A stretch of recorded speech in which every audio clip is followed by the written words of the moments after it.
ക്ഷമിക്കൂ, അല്പം താമസിച്ചു പോയി.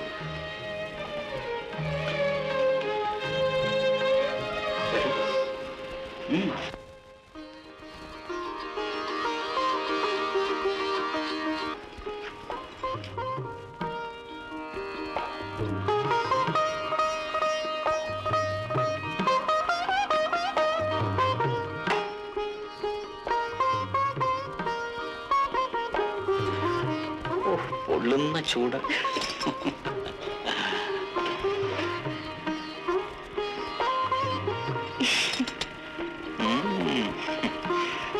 ഇത് മണിയറയാണ്. എല്ലാം എനിക്കുള്ളതാണ്. ഒന്നും മറച്ചു വെക്കരുത്. സ്വീകരിച്ചാലോ? പാല് കുടിച്ചില്ല. ഓ, അങ്ങനെയും ഒരു ചടങ്ങുണ്ടല്ലോ. ആ,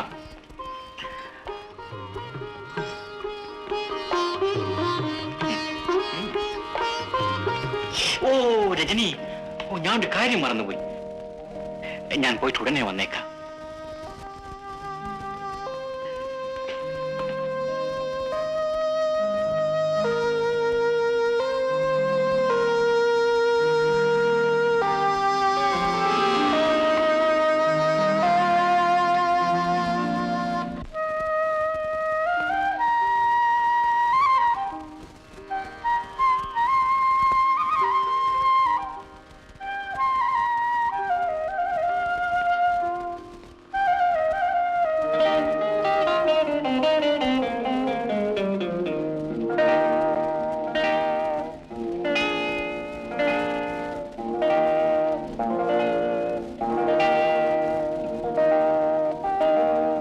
രജനി,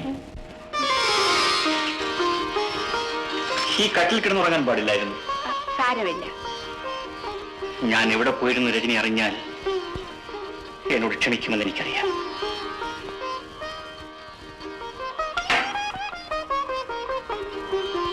നമ്മൾ ഒരു പുതിയ ജീവിതം ആരംഭിക്കാൻ പോവുകയാണ്. അപ്പോ നമ്മളെ പഴയ ഓർമ്മകളിലേക്ക് വലിച്ചിഴയ്ക്കുന്ന യാതൊന്നും ഇവിടെ പാടില്ല. എന്താ അഭിപ്രായ വ്യത്യാസമുണ്ട്? ഉദ്ദേശിക്കുന്നത് എന്താണെന്ന് മനസ്സിലായില്ല. നമ്മുടെ ഉഷയുടെ ചിതാഭസ്മം ഞാനിവിടെ സൂക്ഷിച്ചു വെച്ചിരുന്നു. അതിവിടെ ഉള്ളിടത്തോളം കാലം ഉഷയെക്കുറിച്ചുള്ള ഓർമ്മകളും ഇവിടെ തങ്ങി നിൽക്കുന്നുള്ള കാര്യം തീർച്ചയാണ്. അങ്ങനെ വരുമ്പോ ഞാൻ ആഗ്രഹിക്കുന്ന വിധം രജനി എനിക്ക് സ്നേഹിക്കാൻ കഴിഞ്ഞെന്ന് വരില്ല.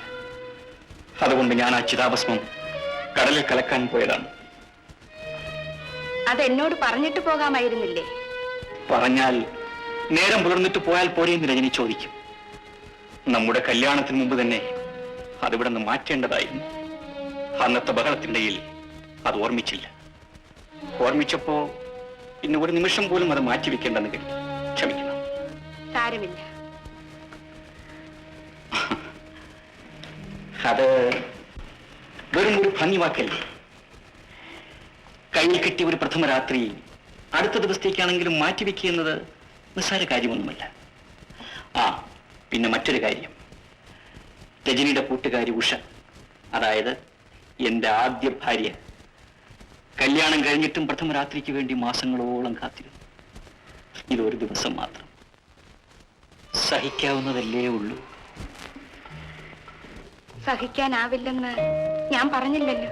ഏതായാലും ഇനി ഒരിക്കലും ഇങ്ങനെ ഉണ്ടാവില്ല, അത് ഉറപ്പാണ്. ഞാനൊന്ന് കുളിക്കട്ടെ. എനിക്ക് രാവിലെ തന്നെ ഓഫീസിൽ പോകേണ്ടതുണ്ട്.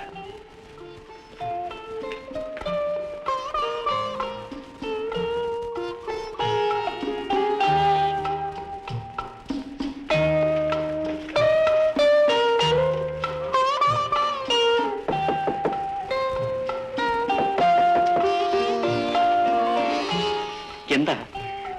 എണ്ണയും സോപ്പും ഒക്കെ എടുത്തോ? എല്ലാം ഇവിടെ ഉണ്ട്.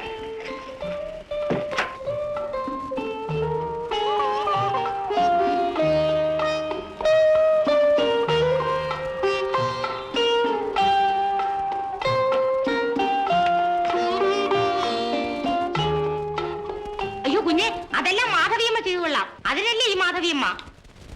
അപ്പുറത്ത് കാപ്പി ഉണ്ടാക്കി വെച്ചിരിക്കുന്നു. രാവിലെ കാപ്പി കൊണ്ട് കൊടുക്കാത്ത എന്ത്? അയ്യോ, അക്കാര്യം മറന്നുപോയി മാധവിയമ്മേ. രണ്ടുപേരും കൂടി നല്ല ഉറക്കമായെന്ന് എനിക്ക് അപ്പോഴേ തോന്നി. ഈ പാതിപ്പാലെന്താ ഇങ്ങനെ വെച്ചിരിക്കുന്നു? കുടിച്ചില്ലേ? അതുപോലും മറന്നുപോയി അല്ലേ കുഞ്ഞെ? നല്ല ഉറക്കക്ഷീണമുണ്ട്.